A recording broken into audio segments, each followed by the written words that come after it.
विश्व की सबसे पुरानी भाषा और विश्व के सबसे प्राचीन शहरों में से एक शहर, इन दोनों का संगम हमेशा अद्भुत होता है।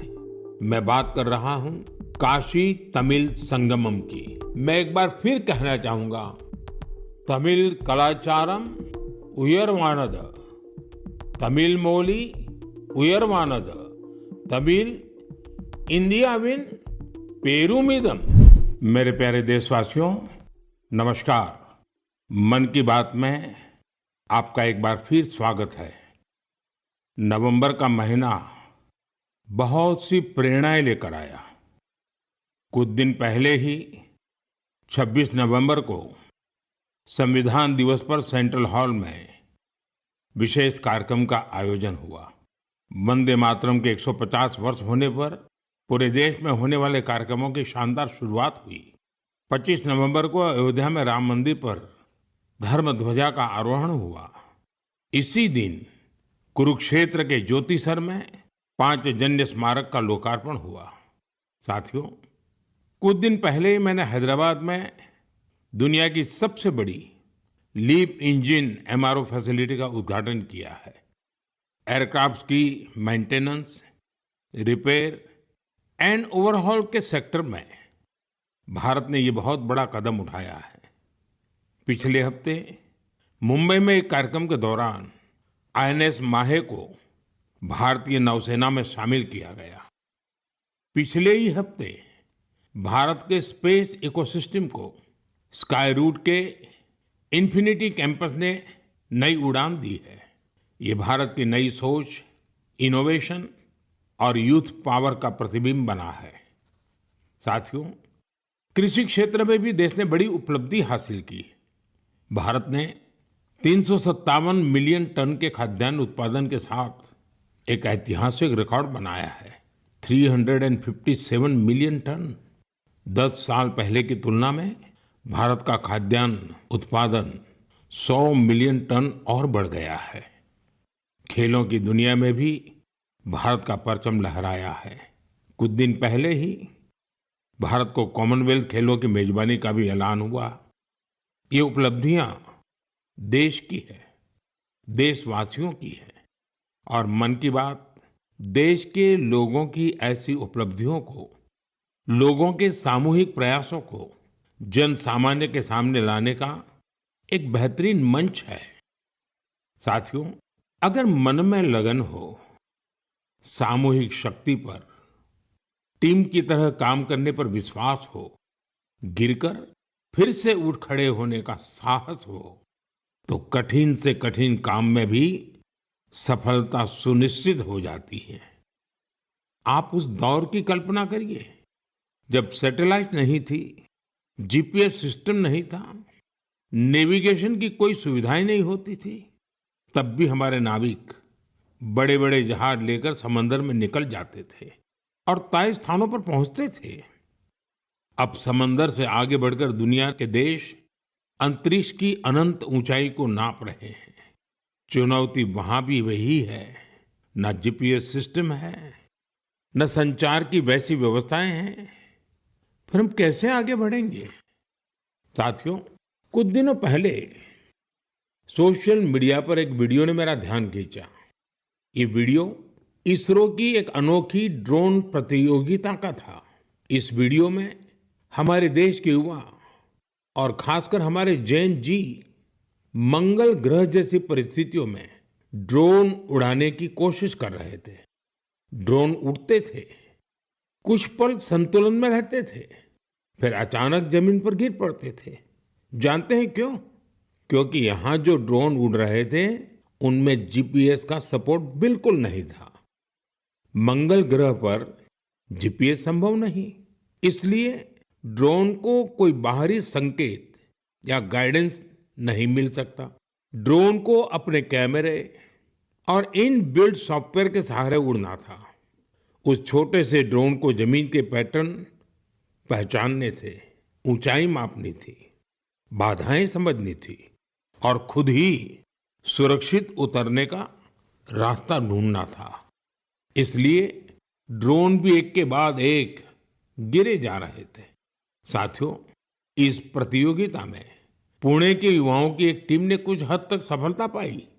उनका ड्रोन भी कई बार गिरा, क्रैश हुआ, पर उन्होंने हार नहीं मानी। कई बार के प्रयास के बाद इस टीम का ड्रोन मंगल ग्रह की परिस्थिति में कुछ देर उड़ने में कामयाब रहा। साथियों, ये वीडियो देखते हुए मेरे मन में एक और दृश्य उभर आया।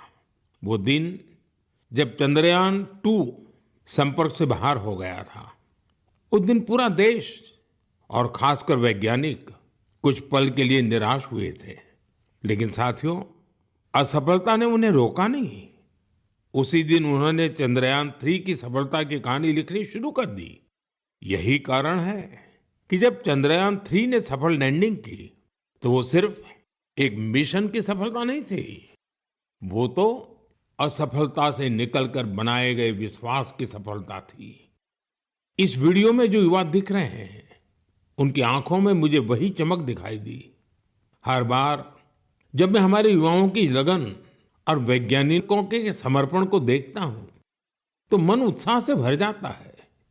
युवाओं की यही लगन विकसित भारत की बहुत बड़ी शक्ति है।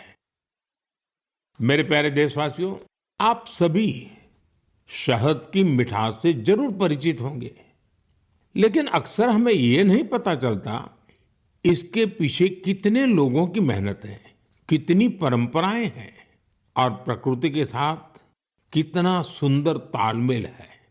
साथियों, जम्मू कश्मीर के पहाड़ी इलाकों में वन तुलसी यानी सुलाई के फूलों से यहाँ की मधुमक्खियां बेहद अनोखा शहद बनाती हैं। ये सफेद रंग का शहद होता है जिसे रामबन सुलाई हनी कहा जाता है। कुछ वर्षों पहले ही रामबन सुलाई हनी को जीआई टैग मिला है। इसके बाद इस शहद की पहचान पूरे देश में बन रही है। साथियों, दक्षिण कन्नड़ा जिले के पुत्तूर में वहां की वनस्पतियां शहद उत्पादन के लिए उत्कृष्ट मानी जाती हैं। यहाँ ग्रामजन्य नाम की किसान संस्था इस प्राकृतिक उपहार को नई दिशा दे रही है। ग्रामजन्य ने यहाँ एक आधुनिक प्रोसेसिंग यूनिट बनाया। लैब, बॉटलिंग, स्टोरेज और डिजिटल ट्रैकिंग जैसी सुविधाएं जोड़ी गई। अब यही शहद ब्रांडेड उत्पाद बनकर गांवों से शहरों तक पहुंच रहा है। इस प्रयास का लाभ 2,500 से अधिक किसानों को मिला है। साथियों, कर्नाटका के ही तुमकुर जिले में शिवगंगा कालिंजिया नाम की संस्था का प्रयास भी बहुत सराहनीय है। इनके द्वारा यहाँ हर सदस्य को शुरुआत में 2 बी बॉक्सेस दिए जाते हैं। ऐसा करके इस संस्था ने अनेकों किसानों को अपने अभियान से जोड़ दिया है। अब इस संस्था से जुड़े किसान मिलकर शहद निकालते हैं, बेहतरीन पैकेजिंग करते हैं और स्थानीय बाजार तक पहुंचाते हैं। इससे उन्हें लाखों की कमाई भी हो रही है। ऐसा ही एक उदाहरण नागालैंड के क्लिफ हनी हंटिंग का है। नागालैंड के चोकलांगन गांव में खियामनी यांगन जनजाति सदियों से शहद निकालने का काम करती आई है। यहाँ मधुमक्खियों पेड़ों पर नहीं बल्कि ऊंची चट्टानों पर अपने घर बनाती हैं। इसलिए शहद निकालने का काम भी बहुत जोखिम भरा होता है। इसलिए यहाँ के लोग मधुमक्खियों से पहले सौम्यता से बात करते हैं, उनसे अनुमति लेते हैं, उन्हें बताते हैं कि आज वे शहद लेने आए हैं। इसके बाद शहद निकालते हैं। साथियों, आज भारत हनी प्रोडक्शन में नए रिकॉर्ड बना रहा है। 11 साल पहले देश में हनी का उत्पादन 76,000 मैट्रिक टन था। अब ये बढ़कर 1.5 लाख मैट्रिक टन से भी ज्यादा हो गया है। बीते कुछ वर्षों में शहद का एक्सपोर्ट भी 3 गुना से ज्यादा बढ़ गया है। हनी मिशन कार्यक्रम के तहत खादी ग्रामोद्योग ने भी 2.25 लाख से ज्यादा बी बॉक्सेस लोगों में बांटे हैं। इससे हजारों लोगों को रोजगार के नए अवसर मिले हैं। यानी देश के अलग अलग कोनों में शहद की मिठास भी बढ़ रही है और ये मिठास किसानों की आय भी बढ़ा रही है। मेरे प्यारे देशवासियों, हरियाणा के कुरुक्षेत्र में महाभारत का युद्ध हुआ था, ये हम सभी जानते हैं। लेकिन युद्ध के इस अनुभव को अब आप वहां महाभारत अनुभव केंद्र में भी साक्षात महसूस कर सकते हैं। इस अनुभव केंद्र में महाभारत की गाथा को 3D light and sound show और डिजिटल टेक्निक से दिखाया जा रहा है। 25 नवंबर को जब मैं कुरुक्षेत्र गया था तो इस अनुभव केंद्र के अनुभव ने मुझे आनंद से भर दिया था। साथियों, कुरुक्षेत्र में ब्रह्म सरोवर पर आयोजित अंतर्राष्ट्रीय गीता महोत्सव में शामिल होना भी मेरे लिए बहुत विशेष रहा। मैं ये देखकर बहुत प्रभावित हुआ कि कैसे दुनिया भर के लोग दिव्य ग्रंथ गीता से प्रेरित हो रहे हैं। इस महोत्सव में यूरोप और सेंट्रल एशिया सहित विश्व के कई देशों के लोगों की भागीदारी रही। इस महीने की शुरुआत में सऊदी अरब में पहली बार किसी सार्वजनिक मंच पर गीता की प्रस्तुति की गई है। यूरोप के लातविया में भी एक यादगार गीता महोत्सव आयोजित किया गया। इस महोत्सव में लातविया, एस्टोनिया, लिथुआनिया और अल्जीरिया के कलाकारों ने बढ़ चढ़ करके हिस्सा लिया। साथियों, भारत की महान संस्कृति में शांति और करुणा का भाव सर्वोपरि रहा है। आप दूसरे विश्व युद्ध की कल्पना कीजिए, जब चारों ओर विनाश का भयावह माहौल बना हुआ था। ऐसे मुश्किल समय में गुजरात के नवानगर के जाम साहब महाराजा दिग्विजय सिंह जी ने जो महान कार्य किया वो आज भी हमें प्रेरणा देता है। उस समय जाम साहब किसी सामरिक गठबंधन या युद्ध की रणनीति को लेकर नहीं सोच रहे थे, बल्कि उनकी चिंता ये थी कि कैसे विश्व युद्ध के बीच पोलिश यहूदी बच्चों की रक्षा होगी। उन्होंने गुजरात में तब हजारों बच्चों को शरण देकर उन्हें नया जीवन दिया, जो आज भी एक मिसाल है। कुछ दिन पहले दक्षिणी इजराइल के मोशाव नेवातिम में जाम साहब की प्रतिमा का अनावरण किया गया। यह बहुत ही विशेष सम्मान था। पिछले वर्ष पोलैंड के वार्सो में मुझे जाम साहब के स्मारक पर श्रद्धा सुमन अर्पित करने का सौभाग्य मिला था। मेरे लिए वो क्षण अविस्मरणीय रहेगा। मेरे प्यारे देशवासियों, कुछ दिनों पहले मैं नेचुरल फार्मिंग के एक विशाल सम्मेलन में हिस्सा लेने कोयम्बटूर गया था। दक्षिण भारत में नेचुरल फार्मिंग को लेकर हो रहे प्रयासों को देखकर मैं बहुत प्रभावित हुआ। कितने ही युवा हाईली क्वालिफाइड प्रोफेशनल अब नेचुरल फार्मिंग फील्ड को अपना रहे हैं। मैंने वहां किसानों से बात की, उनसे अनुभव जाने। नेचुरल फार्मिंग भारत की प्राचीन परंपराओं का हिस्सा रही है और हम सभी का कर्तव्य है कि धरती माँ की रक्षा के लिए इसे निरंतर बढ़ावा दें। साथियों, विश्व की सबसे पुरानी भाषा और विश्व के सबसे प्राचीन शहरों में से एक शहर, इन दोनों का संगम हमेशा अद्भुत होता है। मैं बात कर रहा हूं काशी तमिल संगमम की। 2 दिसंबर से काशी के नमो घाट पर चौथा काशी तमिल संगमम शुरू हो रहा है। इस बार के काशी तमिल संगमम की थीम बहुत ही रोचक है। लर्न तमिल, तमिल कर कलम। काशी तमिल संगमम उन सभी लोगों के लिए एक महत्वपूर्ण मंच बन गया है जिन्हें तमिल भाषा से लगाव है। काशी के लोगों से जब भी बात होती है तो वो हमेशा बताते हैं कि काशी तमिल संगमम का हिस्सा बनना उन्हें बहुत अच्छा लगता है। यहाँ उन्हें कुछ नया सीखने और नए नए लोगों से मिलने का अवसर मिलता है। इस बार भी काशीवासी पूरे जोश और उत्साह के साथ तमिलनाडु से आने वाले अपने भाई बहनों का स्वागत करने के लिए बहुत उत्सुक हैं। मेरा आप सभी से आग्रह है कि आप काशी तमिल संगमम का हिस्सा जरूर बने। इसके साथ ही ऐसे और भी मंचों के बारे में सोचें जिनसे एक भारत श्रेष्ठ भारत की भावना मजबूत हो।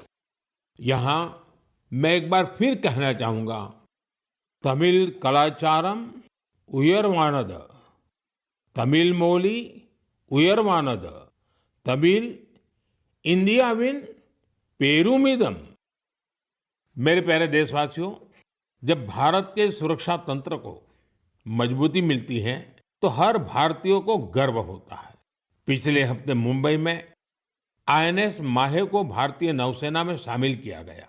कुछ लोगों के बीच इसके स्वदेशी डिजाइन को लेकर खूब चर्चा रही। वहीं पुडुचेरी और मालाबार कोस्ट के लोग इसके नाम से ही खुश हो गए। दरअसल इसका माहे नाम उस स्थान माहे के नाम पर रखा गया है जिसकी एक समृद्ध ऐतिहासिक विरासत रही है। केरला और तमिलनाडु के कई लोगों ने इस बात पर गौर किया कि इस युद्धपोत का क्रेस्ट, उरुमी और कलारियपट्टू की पारंपरिक लचीली तलवार की तरह दिखाई पड़ता है।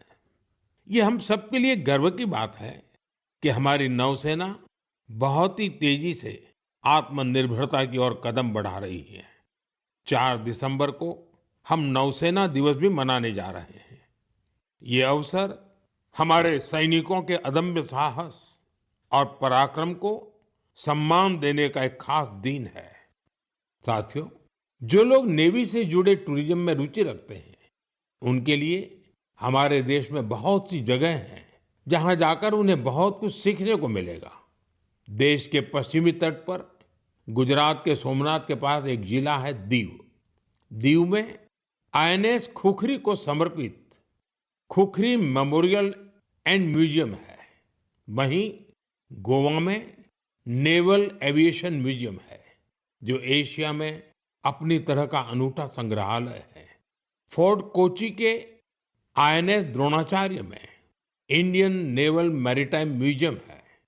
यहाँ हमारे देश की मैरीटाइम हिस्ट्री और इंडियन नेवी के इवोल्यूशन को देखा जा सकता है। श्री विजयपुरम, जिसे पहले पोर्ट ब्लेयर कहा जाता था, वहाँ समुद्री का नेवल मरीन म्यूजियम उस क्षेत्र के समृद्ध इतिहास को सामने लाने के लिए जाना जाता है। कारवार के रविंद्रनाथ टैगोर बीच पर वॉरशिप म्यूजियम में मिसाइलों और हथियारों की रिप्लिका रखी गई है। विशाखापट्टनम में भी एक सबमरीन, हेलीकॉप्टर और एयरक्राफ्ट म्यूजियम है जो इंडियन नेवी से जुड़ा है। मैं आप सभी से, विशेषकर मिलिट्री हिस्ट्री में रुचि रखने वाले लोगों से आग्रह करता हूं कि आप इन म्यूजियम्स को देखने जरूर जाएं। मेरे प्यारे देशवासियों, सर्दियां आ गई हैं और साथ ही सर्दियों से जुड़े टूरिज्म का भी समय आ गया है।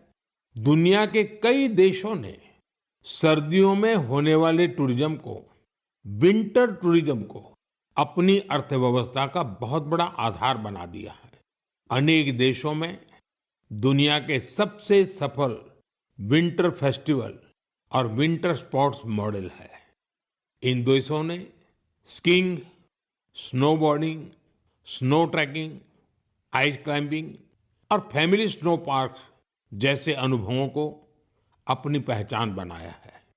इन्होंने अपने विंटर फेस्टिवल्स को भी वैश्विक आकर्षण में बदला है। साथियों, हमारे देश में भी विंटर टूरिज्म की हर क्षमता मौजूद है।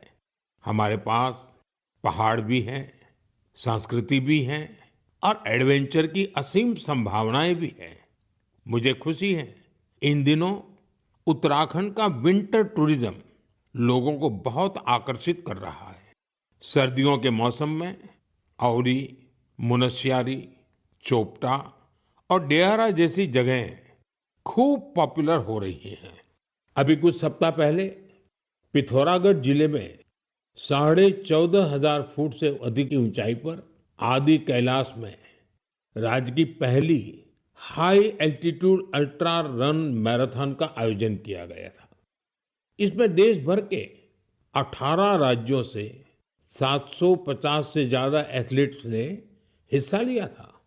60 किलोमीटर लंबी आदि कैलाश परिक्रमा रन का प्रारंभ कड़कड़ाती सर्दी में सुबह 5 बजे हुआ था।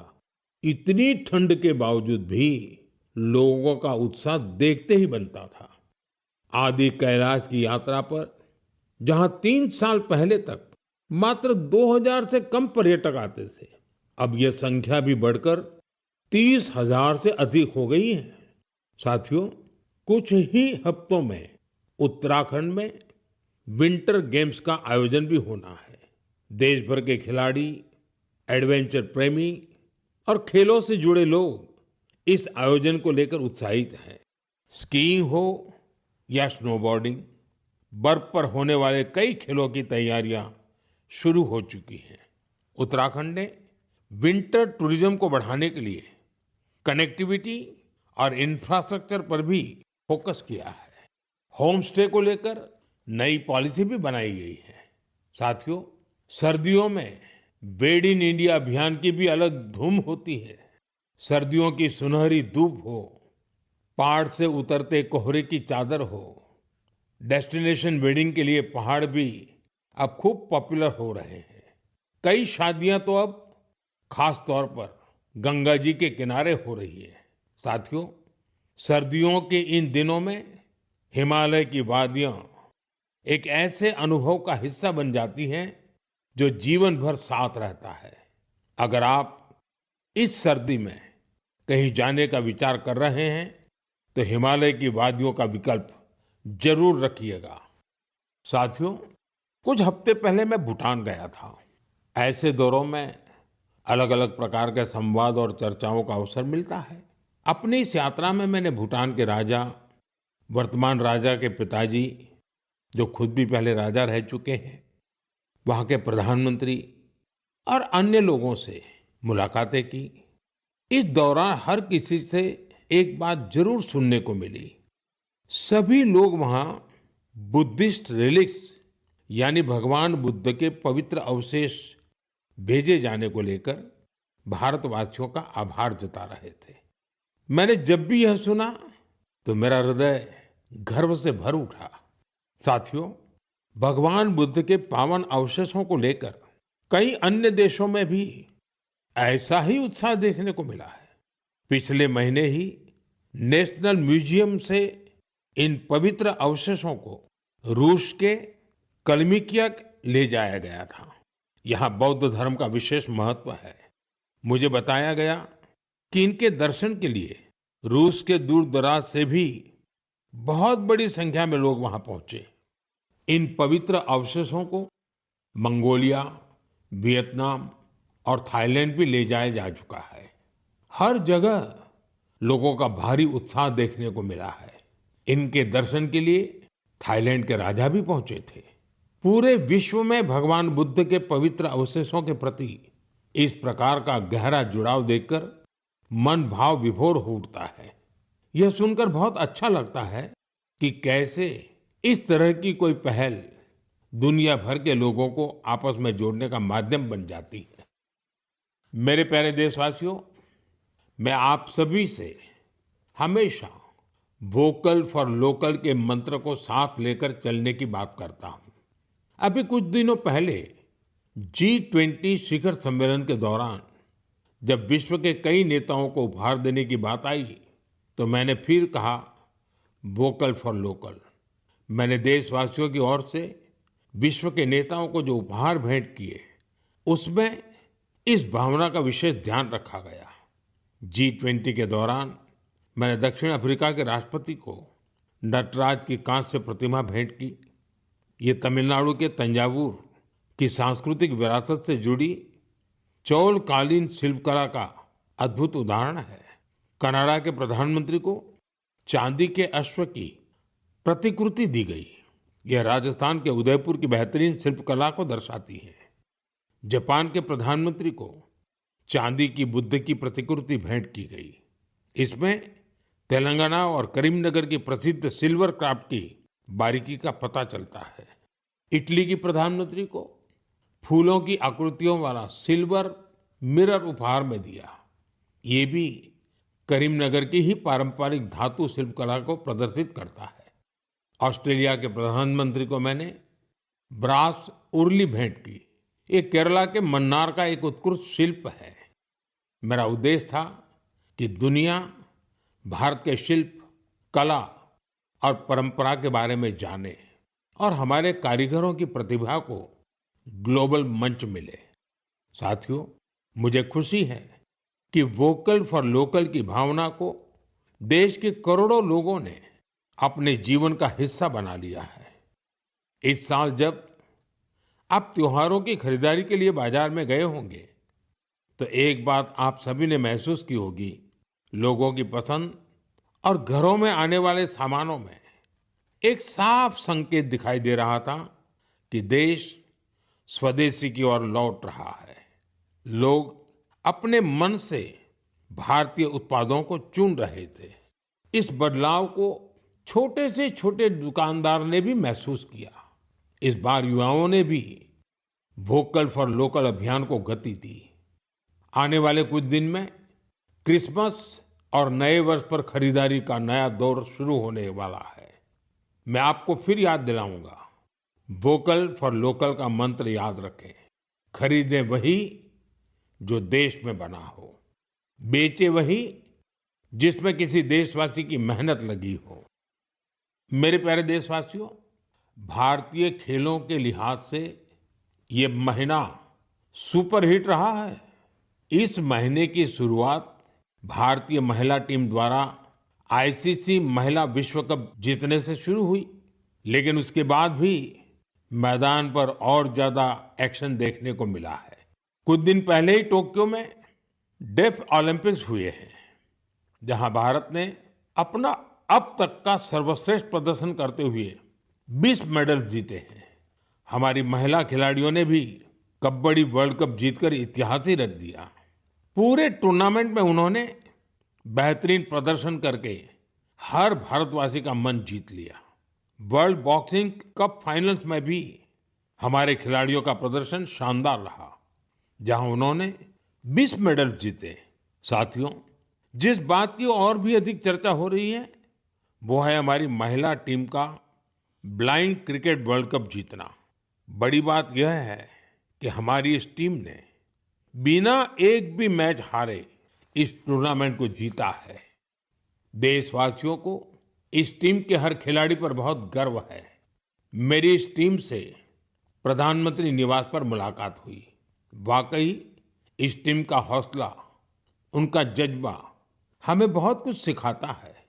यह विजय हमारे खेल इतिहास की सबसे बड़ी जीतों में से एक है, जो हर भारतीय को प्रेरित करती रहेगी। साथियों, आजकल हमारे देश में इंड्योरेंस स्पोर्ट्स की एक नई खेल संस्कृति भी तेजी से उभर रही है। इंड्योरेंस स्पोर्ट्स से मेरा मतलब ऐसी स्पोर्ट्स एक्टिविटीज से है जिनमें आपकी लिमिट्स की परख होती है। कुछ साल पहले तक मैराथन और बाइकेथॉन जैसे खास इवेंट कुछ विशेष लोगों तक ही सीमित थे, लेकिन अब बहुत कुछ बदल चुका है। मुझे बताया गया है कि देश भर में हर महीने 1500 से ज्यादा इंड्योरेंस स्पोर्ट्स का आयोजन होता है। इन इवेंट्स में हिस्सा लेने के लिए एथलीट्स दूर दूर तक जाते हैं। साथियों, इंड्योरेंस स्पोर्ट्स का ही एक उदाहरण है आयरमैन ट्रायथलॉन। आप कल्पना करिए, यदि आपको यह बताया जाए कि आपके पास एक दिन से भी कम समय है और आपको ये 3 काम करने हैं: समंदर में 4 किलोमीटर तक तैरना, 180 किलोमीटर साइकिल चलाना और करीब 42 किलोमीटर की मैराथन दौड़ लगाना, तो आप सोचेंगे कि कैसे संभव है। लेकिन फौलादी हौसले वाले लोग इस काम को भी सफलतापूर्वक कर ले जाते हैं। इसलिए इसे आयरनमैन ट्रायथलॉन कहा जाता है। गोवा में हाल ही में ऐसा ही एक आयोजन किया गया। आजकल इस तरह के आयोजनों में भी लोग बढ़ चढ़कर भागीदारी कर रहे हैं। ऐसी कई और प्रतियोगिताएं भी हैं जो हमारे युवा साथियों के बीच बहुत लोकप्रिय हो रही हैं। आजकल कई लोग fit India, Sundays on cycle जैसे कार्यक्रमों में हिस्सा लेने के लिए साथ आ रहे हैं। ये सब ऐसी चीजें हैं जिनसे फिटनेस को बढ़ावा मिल रहा है। साथियों, आपसे हर महीने मिलना मेरे लिए हमेशा एक नया अनुभव होता है। आपकी गाथाएं, आपके प्रयास मुझे नए सिरे से प्रेरित करते हैं। अपने संदेशों में आप जो सुझाव भेजते हैं, जो अनुभव साझा करते हैं, उससे हमें इस कार्यक्रम में भारत की विविधता को समेट लेने की प्रेरणा मिलती है। जब हम अगले महीने मिलेंगे, तब 2025 खत्म होने वाला होगा। देश के ज्यादातर हिस्सों में अब ठंड भी तेज होती जाएगी। सर्दियों के मौसम में आप अपना और अपने परिवार का विशेष ध्यान रखें। अगले महीने हम कुछ नए विषयों, नए व्यक्तित्वों की चर्चा जरूर करेंगे। बहुत बहुत धन्यवाद। नमस्कार।